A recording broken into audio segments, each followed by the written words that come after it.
कृषि दर्शन के देखिए जम्मो संगवारी हो, राम राम जय जोहार। संगवारी हो, कैसे हो आप मन बने बने हो। हमर छत्तीसगढ़ संगवारी हो कृषि प्रधान क्षेत्र है रे। और हमर छत्तीसगढ़ प्रदेश में हमन किसान भाई मन ला ओकर मन के आमदनी दुगना होए कई के सरकार कई प्रकार के प्रयास ला करथे। और जैसे कि आज हमन गोट बात करबो राष्ट्रीय कृषि बाजार योजना यानी कि ई नाम योजना। संगवारी हो, ये ई नाम योजना का हरे और एकर से हमर किसान भाई मन ला कतना फायदा हो सकथे, ये जम्मो गोट बात ला आज हमन गोठियाबो। लेकिन ओकर से पहली आप मन बर हवय कुछ खास।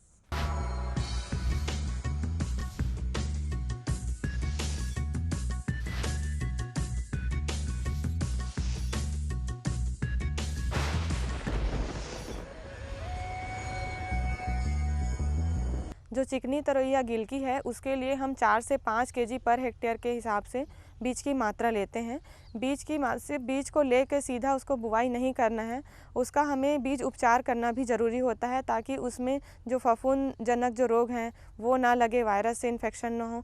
तो हम एक देसी उपयोग ये कर सकते हैं कि जो पानी, उबला हुआ पानी, उसको 50 डिग्री सेल्सियस तक ठंडा करके उसमें आधा घंटे तक उसको बीज को रख दिया जाए और जो ख़राब बीज हैं वो ऊपर आ जाएंगे, उनको बाहर रख सकते हैं। और इससे जो उसमें कीड़े लगे होंगे या बीमारी होंगे उसको ख़त्म किया जा सकता है। साथ साथ में फफूंद से रोकने के लिए आप कार्बेंडाजिम का उपयोग कर सकते हो और थीरम का उपयोग कर सकते हो। इसका जो थायरम और कार्बेंडाजिम है उसको 2 से 3 ग्राम पर केजी सीड के हिसाब से उसका बीजोपचार किया जा सकता है। तो संगवारी हो, हमारे कार्यक्रम में एक बार फिर से आप मन के स्वागत है। और जैसे कि आज हमन गोट बात करबो, चर्चा करबो कि ई नाम योजना का हरे और हमारे किसान भाई मन एकर से कैसे फ़ायदा उठा सकते और कतना जागरूक होना एकर बर आवश्यक है। हमारे किसान भाई मन ला आज पूर्ण रूप से जानकारी दी हमार इंदिरा गांधी कृषि विश्वविद्यालय के हमारे डॉक्टर है डॉक्टर उल्लास पाठक जी, इंदिरा गांधी कृषि विश्वविद्यालय रायपुर ले। सबसे बड़ी बात यह है कि जैसे कि आप जानते हैं कि भारत और हमारा विशेषकर छत्तीसगढ़ एक कृषि बहुल राज्य है और बहुत सारे हमारे किसान भाई खेती किसानी के माध्यम से अपनी जीवन को चलाते हैं। लेकिन कई बार आप लोगों ने ये देखा होगा और ऐसा होता भी है कृषि में कि अर्थव्यवस्था का स्वरूप ही ऐसा होता है कि किसान को अपने उपज का सही मूल्य नहीं मिल पाता है। हम कई बार सुनते हैं कि बाज़ार में बहुत ज़्यादा आवक होने से कृषि उपजों को, चाहे वो धान से लेकर के फल फूल हों, सब्जी हों, किसी भी उत्पाद को हम लें तो कई बार ऐसा होता है कि किसानों को उनके उपज की सही कीमत नहीं मिल पाती है। उसके चलते हमारे कृषि की जो ढांचागत व्यवस्था है वो भी ऐसी है कि हमारे व्यापारी हैं या किसान भाइयों को एक मंडी से दूसरी मंडी में अपना उपज लेके जाने में बहुत परेशानी होती है, क्योंकि ऐसे नियम कायदे कानून हैं। तो इसी चीज़ को ध्यान में रख करके जो केंद्र सरकार जो अपने पिछले कार्यकाल में एक बहुत ही राष्ट्रीय महत्वपूर्ण योजना, जिसका नाम उन्होंने ई नाम रखा, ई इलेक्ट्रॉनिक नेशनल एग्रीकल्चर मार्केट, या फिर जिसको हम राष्ट्रीय कृषि बाज़ार कहते हैं। तो मतलब क्यों ना हमारा ऐसी हो, क्योंकि भारत एक विशाल देश है, क्यों ना ऐसा हो कि पूरे देश में कृषि के लिए एक बाज़ार हो, एक राष्ट्रीय बाज़ार हो, जहाँ पर कोई भी हमारे प्रदेश का किसान भाई अपने उपज को कहीं पे भी, जहाँ उसको अधिक से अधिक कीमत मिलती है, उसको बेचने के लिए उसको एक प्लेटफॉर्म, एक मंच उसको उपलब्ध कराई जा सके। उसी तरीके से व्यापारियों को भी ये छूट रहे कि वो जहाँ से भी जो माल उनको लगता है कि अच्छा माल उन्हें मिल रहा है उसको भी खरीदने के लिए वो स्वतंत्र रहें। मूलतः ये एक राष्ट्रीय कृषि बाजार की अवधारणा के रूप में ई नाम को, या जिसको हम इलेक्ट्रॉनिक नेशनल एग्रीकल्चर मार्केट कहते हैं, इसकी कल्पना पिछले कार्यकाल में वर्तमान सरकार की ये प्रारंभ हुई थी माननीय प्रधानमंत्री मोदी जी के नेतृत्व में। और इसका मैं अगर आपको सार ये कहूँ तो ये सभी हमारी मंडियों को आपस में जोड़कर एक राष्ट्रीय कृषि बाजार बनाने की परिकल्पना इसमें की गई है। और ये राष्ट्रीय कृषि बाजार तब से लगातार अभी तक संचालित है। ये बहुत ही महत्वपूर्ण प्रश्न है और इस प्रश्न के उत्तर के रूप में ही ई नाम की अवधारणा की गई। जैसे कि मैंने आपको बताया कि कई बार स्थानीय स्तर पर किसानों को उनके उपज का सही मूल्य नहीं मिल पाता है, क्योंकि आवक बढ़ जाने की वजह से कीमतों में गिरावट आ जाती है। और ऐसे क्षेत्रों में जहाँ पर उत्पादन नहीं भी हो रहा है तो वहाँ किसान भाई अपना उत्पाद नहीं बेच पाते हैं, तो वहाँ भी स्थानीय लोगों को अधिक कीमत में उत्पाद को खरीदना पड़ता है और यहाँ भी किसान को अधिक उत्पादन होने के कारण उसकी कीमत भी गिर जाती है। तो क्यों ना ऐसी एक व्यवस्था बनाई जाए जिसके अंतर्गत सभी मंडियों को आपस में जोड़ दिया जाए और किसान भाई और इसमें चूँकि इंटरनेट के माध्यम से इसे इलेक्ट्रॉनिक बाज़ार है, तो इंटरनेट के माध्यम से किसान भाई सुविधा अनुसार मंडियों में या अपने घरों में मोबाइल से ये देख सकते हैं कि कौन से कृषि उत्पाद को किस मूल्य पर खरीदा बेचा जा रहा है। यहाँ पर हमारे एक ही मंच पर सारे व्यापारी बंधु उपज की गुणवत्ता देख करके उपज की बोली लगाते हैं, और बोली लगाने के फलस्वरूप इसमें पूरी संभावना रहती है कि किसानों को उनके उपज का अन्य व्यवस्था से अधिकतम मूल्य मिल सके, और ये बहुत अच्छे से संचालित की जा रही है।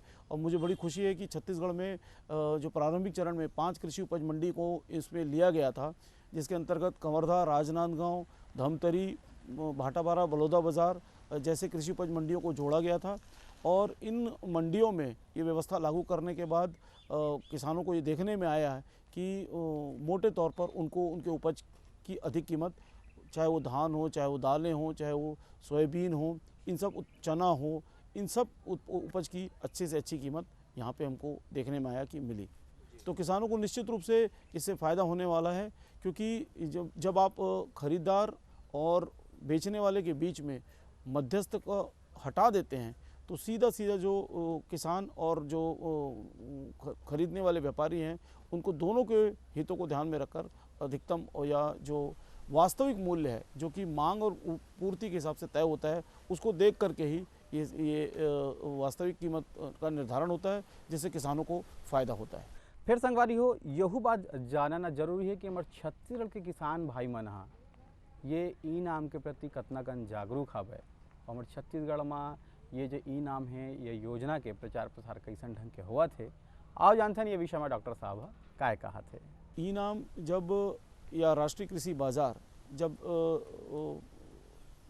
लगभग 3 साल पहले ये पूरे राष्ट्र में लागू किया गया, तो कुछ चुनिंदा राज्यों में, जिसमें छत्तीसगढ़ भी शामिल था, तो छत्तीसगढ़ को भी इसमें शामिल किया गया। और प्रथम चरण में लगभग 5 मंडियों को, जैसे कि मैंने बताया कि जिसमें कवर्धा, राजनांदगांव, धमतरी, रायपुर और बलौदा बाज़ार, भाटापारा जैसे ज़िलों को शामिल किया गया। और इनकी जो मंडियां थीं, उन मंडियों को इससे जोड़ा गया। जोड़ने के माध्यम से इंटरनेट से ये मंडियां जुड़ गई थी आपस में, और अभी शुरुआती चरण में प्रदेश के अंदर में ही किसानों को उपज खरीदने और बेचने की सहूलियत दी गई है। लेकिन आगे चल कर के जब ये एक ऐसी योजना है कि देश की समस्त मंडियों को इससे जोड़ा लगभग जा ही चुका है, 585 मंडियों को। और छत्तीसगढ़ के किसानों को हमने एक अध्ययन भी किया कि देखें कि ई नाम को लेकर के किसानों में कैसे जागरूकता है और वो किस तरह की लेन देन में वो शरीक हैं। तो हमने पाया कि प्रारंभिक इसके परिणाम बहुत अच्छे हमारे सामने आए हैं, और किसान भाइयों को न केवल एक बदलते दौर में तकनीकी का उपयोग करके किस तरीके से एक राष्ट्रीय बाज़ार या बड़ा बाज़ार निर्माण किया जाए, उसमें अपने उत्पाद को बेचने में जो सहूलियत मिल सकती है वो मिल रही है। मंडियों में इसके आधारभूत ढांचा को बनाया गया है। किसान भाई निष्पक्ष रूप से देख सकते हैं कि उनके उपज के लिए क्या से क्या बोली लगाई जा रही है, और अपनी उनकी इच्छा हो, मर्जी हो, अंतिम बोली को स्वीकार करें या ना करें, तो ये उनके पास भी ये विकल्प होता है कि इसको बेचे या ना बेचे। तो हम मोटे तौर पे कहें तो ये बहुत अच्छी शुरुआत है। और इससे सीधे सीधे कभी कभी क्या होता है कि बहुत सारा उपज जो हमारे यहाँ पैदा नहीं होता, उसके भी यहाँ पे उपभोक्ता होते हैं, खरीदने वाले होते हैं, तो उनको स्थानीय स्तर पर अगर खरीदी करेंगे तो ऊंचे दाम पर खरीदना पड़ता है।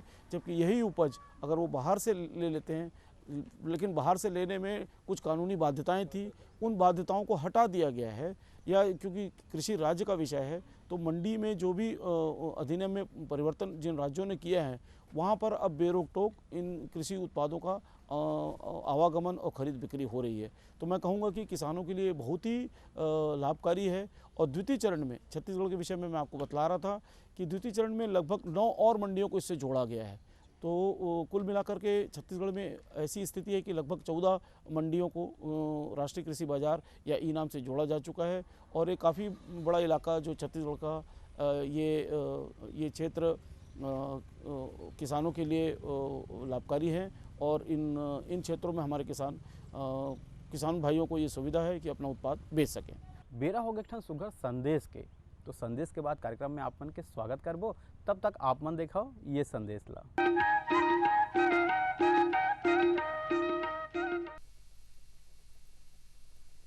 सब्जी में मसाला ज्यादा है। कितनी बार कहा है कि जितनी जरूरत हो बस उतना ही डाला करो। अरे मुझसे तो ऐसा कभी कभार होता है। और तुम जो हमेशा खेत में अनाप शनाप कीटनाशक डालते हो, उसका क्या? ठीक ही तो कह रही है बहू। देख, खेत में उतनी ही दवा डाल जितनी जरूरत हो। याद रखो, कीटनाशक जहरीले होते हैं। डिब्बे पे लिखी सूचना के हिसाब से ही दवा डालनी चाहिए। पहले फेरोमोन ट्रैप, फ्लाइट ट्रैप, मित्र कीट, जैविक कीटनाशक आदि का इस्तेमाल करें। जरूरत पड़ने पर ही रासायनिक कीटनाशक का इस्तेमाल करें। छिड़काव सुबह या शाम दस्ताने, मास्क और पूरी आस्तीन वाले कपड़े पहनकर करें। हवा की दिशा में छिड़काव करते हुए पीछे जाएं। दवा के डिब्बे, छिड़काव यंत्र सुरक्षित जगह पर रखें। अब कुछ समझे क्या? हाँ, समझ गया मेरी रानी। अब ना करो नादानी। इसने पिला दिया ना तुझे पानी।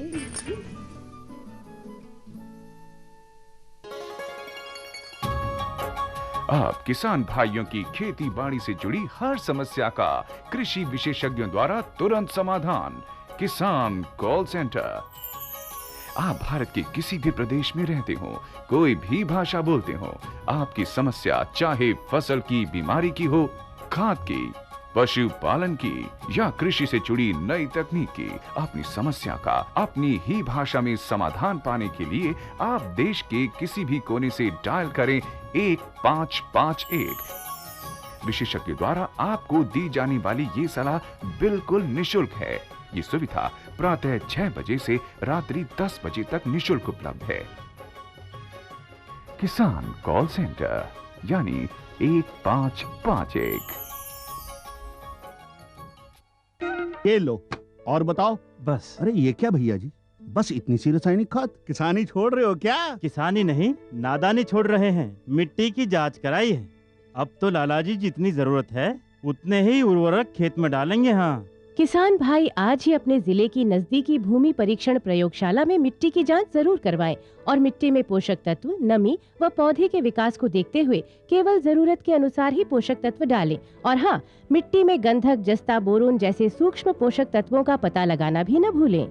उर्वरक और जैविक खाद के सही उपयोग से भूमि का उपजाऊपन बनाए रखें, उत्पादकता बढ़ाएं, खर्चा घटाएं और बहुमूल्य विदेशी मुद्रा बचाने में भी सहयोग दें। और हाँ, धीमी गति से नाइट्रोजन उपलब्ध कराने वाले उर्वरकों जैसे नीम लेपित यूरिया को प्राथमिकता दें और यूरिया का पत्तों पर छिड़काव करें। अरे वाह, तू तो सचमुच समझदार हो गया रे। अधिक जानकारी के लिए संपर्क करें जिला कृषि अधिकारी या किसान कॉल सेंटर। जी जी जी। किससे बात कर रहे थे इतना हंस हंस कर? किसान कॉल सेंटर में विशेषज्ञ से खेती के बारे में सलाह ले रहा था। सुबह भी, रात को भी? किसान कॉल सेंटर सुबह 6 बजे से रात को 10 बजे तक खुलता है। रविवार को भी? साल के 365 दिन खुलता है। पर तुम ये सब क्यों पूछ रही हो? मैं तो कुछ और ही समझी थी। कृषि संबंधी समस्याओं का अपनी भाषा में तुरंत समाधान पाने के लिए पूरे भारत में किसी भी फोन से राष्ट्रीय हेल्पलाइन नंबर 1800-180-1551 पर संपर्क करें।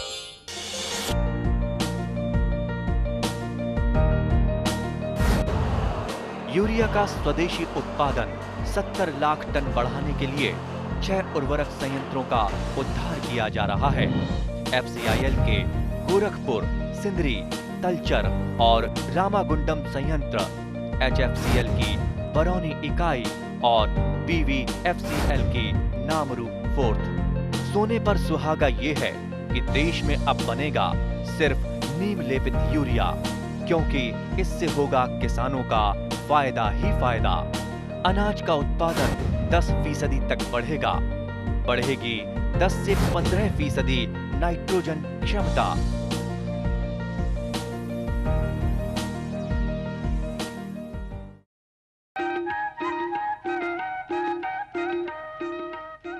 तो संगवारी हो, आप मन सुने देखो कि कैसन ढंग के डॉक्टर साहब हमला बढ़िया जानकारी दी से। और अब बात करबो कि ये जो ई नाम के सिस्टम है ये कैसन ढंग के काम करते, ये हमारे किसान भाई मन हाँ कैसन जुड़ सकते।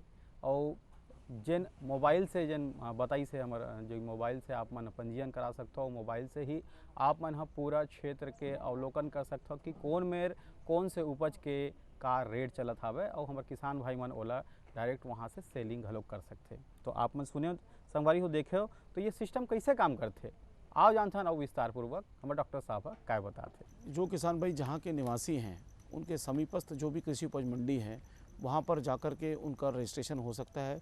और रजिस्ट्रेशन या पंजीकरण के लिए कोई बहुत ज़्यादा कार्यवाही की आवश्यकता नहीं होती है। इसमें किसान को आजकल सबके पास आधार कार्ड है, सबके पास बैंक खाता है, तो इन दो मूल दस्तावेज़ों के आधार पर किसान का निकटस्थ जो कृषि उपज मंडी है, जहाँ का वो निवासी है उस क्षेत्र का, वहाँ पर जाकर के कृषि उपज मंडी के कार्यालय में संपर्क करने से जो मंडी के अधिकारी हैं वो उनका रजिस्ट्रेशन कर देते हैं। उसके बाद रजिस्ट्रेशन करते ही जब किसान की पैदावार उसके पास आ जाती है तो उसके सामने हर तरह के विकल्प होते हैं। जब इसकी शुरुआत हुई थी तो उस समय लगभग 24 ऐसे कृषि उपज थे, जिसमें आप समझिए धान से लेकर के तमाम किस्म की दालें, तिलहन, सोयाबीन, फल, आप समझ लीजिए कि मसाले वाली फसलें, हल्दी, मिर्ची, इवन जो आपको जो सेब है, ऐसे तरह के भी जो हमारे किसान भाई जो उत्पादन करते हैं, उन सब उत्पाद को यहाँ पर बेचने की लिस्टिंग हुई थी।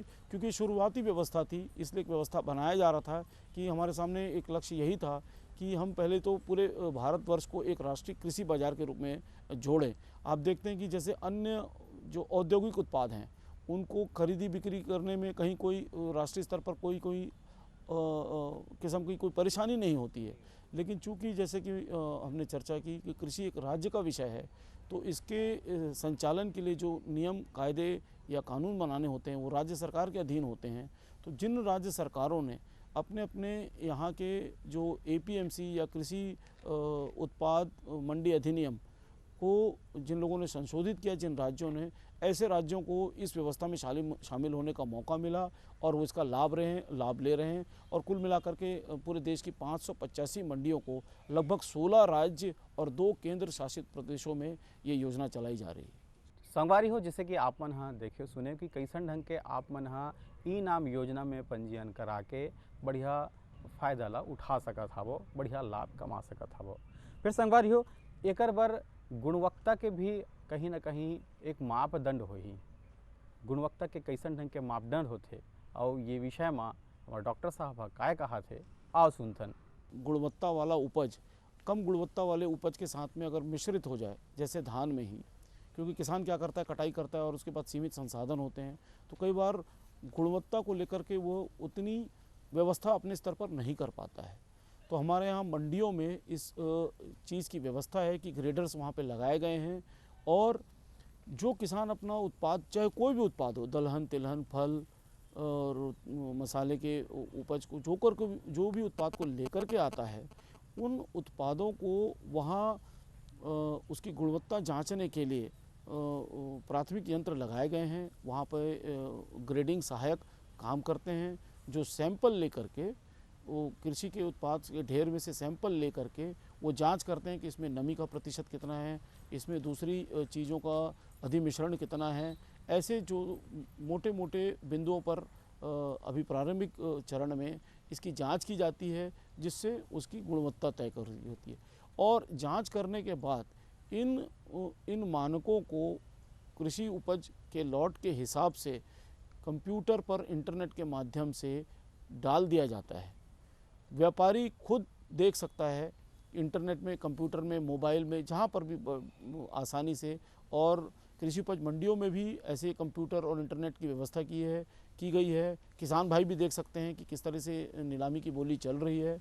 और उन मानकों को देख करके जो अधिकतम मूल्य मिल सकता है, उसके लिए बोली अलग अलग ढंग से व्यापारी भाई लगाते हैं। और जिसकी बोली सबसे ज़्यादा होती है वो किसान भाई को अगर मंजूर हो, उसको स्वीकार हो, तो उसको स्वीकार कर लेता है, तो उसका माल बिक जाता है। नहीं तो उसके पास ये विकल्प भी होता है कि वो उस बोली को ठुकरा दे और पुनः अपने उपज की बोली के लिए आग्रह करे। अच्छा संगवारी हो, कोनो भी प्रकार के काम ला जब हम शुरू करथन तो शुरुआत में हमला कहीं ना कहीं चुनौती के सामना करेला पड़ते। तो चुनौती कौन कौन से आ सकते हमारे ई योजना में, और हमारे किसान भाई मन बर का चुनौती बन सकते, ये जम्मो गोट बात ला हमारे डॉक्टर साहब बड़ा सुघर ढंग ले बतावत है। आओ देखथन और सुनथन डॉक्टर साहब काय बताते हैं। कभी कभी जो स्थापित व्यवस्था होती है कि जहाँ पर किसान अपना उपज लेकर के जाता है और जो स्थानीय गांव का जो साहूकार सेठ या व्यापारी होता है, चूँकि उससे अन्य किस्म के व्यवहारिक लेन देन भी होते हैं, तो सहज रूप से उसको बेच देता है। तो कई बार ऐसा होता है कि उस अवस्था में किसानों को उनकी उपज का वास्तविक या सही कीमत नहीं मिल पाती है। उसकी मजबूरियों के चलते कभी कभी जो उसको अपनी उपज का कम दाम में बेचना पड़ता है।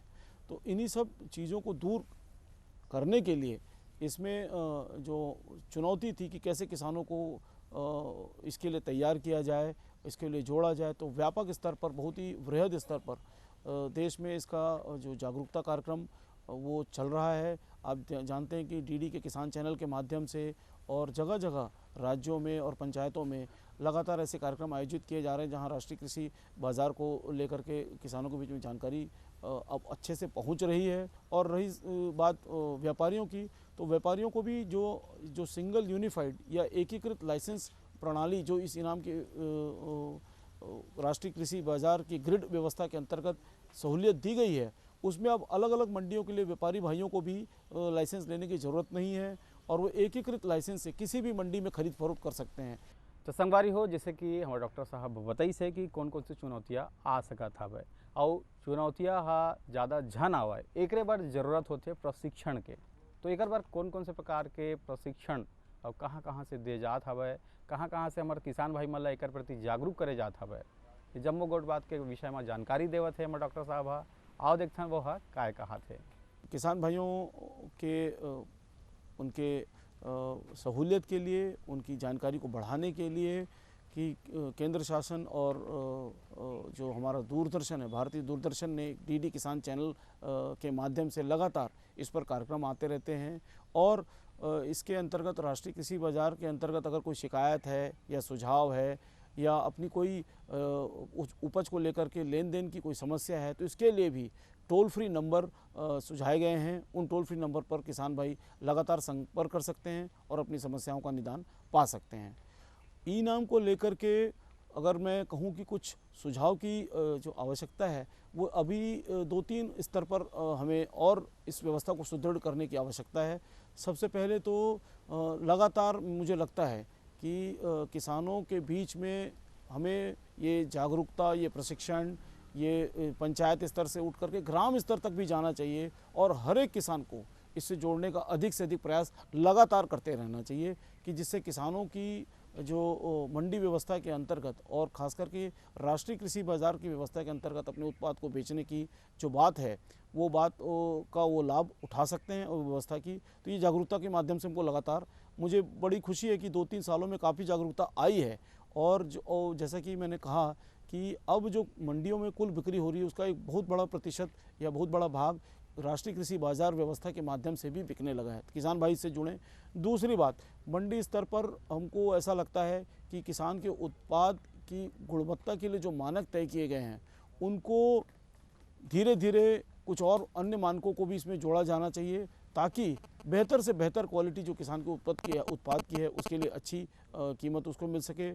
थोड़ा सा जो कंप्यूटर्स हैं और इंटरनेट है, इसकी व्यवस्था में भी थोड़ा सुधार होना चाहिए। और मंडी के अंतर्गत जो ढांचागत सुविधाओं की बात होती है, उस पर तो हमेशा सुधार की गुंजाइश रहती है। और किसान भाइयों को से मेरा ये सनम्र निवेदन है कि आगे बढ़कर अधिक से अधिक संख्या में इस व्यवस्था से जुड़ें और अधिक से अधिक कीमत अपने उत्पाद की पाने का प्रयास करें। और संगवारी हो, अब बारी हवे सुघर सुघर गीत संगीत के, तो आओ सुनथन और देखथन ये गीत ला।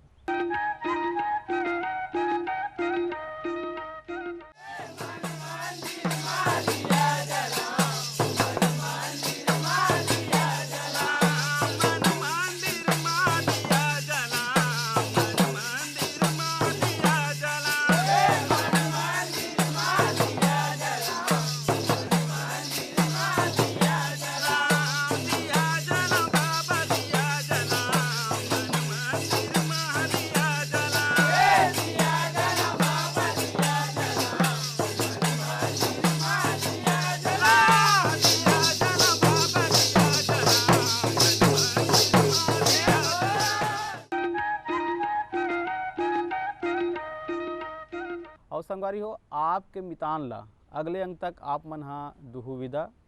राम राम, जय जोहार।